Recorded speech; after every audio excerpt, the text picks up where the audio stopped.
Hi everyone, welcome along to the Game Extra. Thanks to Maccas as we recap the weekend's action in the AFL. Mark Readings alongside Eliza Reilly from the West Sport, recapping a huge weekend. And Eliza, you have to go back to Saturday night, Optus Stadium Dreamtime game. What a spectacle. Wasn't it fantastic? I mean, we missed out on the grand final last year, but we put up a mighty audition for what we could do if we got it this year. Just the lighting, the spectacle, and of course the footy wasn't too bad either. Obviously Essendon made a very good run in that fourth quarter.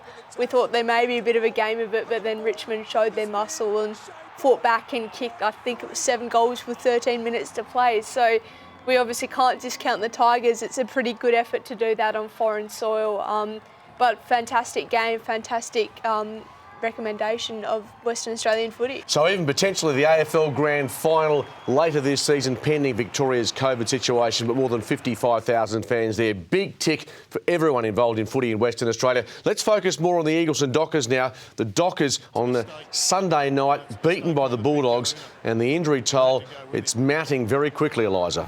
Yes, obviously, absolute demolition game for the Dockers. I think it was they had 3 players go down in the space of about 30 seconds. First it was Sean Darcy limping off with what we think is a hamstring injury, followed by Nat Fyfe, who obviously went back to spoil the ball.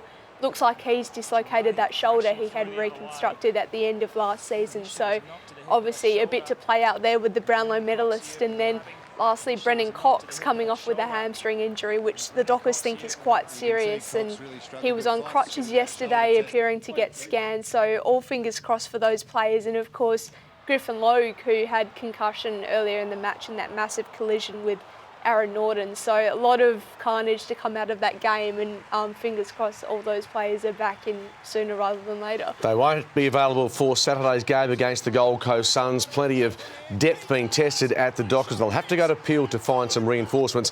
Fair to say the Dockers' final 8 chances are gone. Question is, how do they finish off the rest of the season? The West Coast Eagles, let me ask you this. Did you tip them against Carlton at the SCG last weekend? I did, and I hear you tried to change your tip to Carlton once you heard that JK was out, but being firm in my tip, I had the belief and they got it done for me.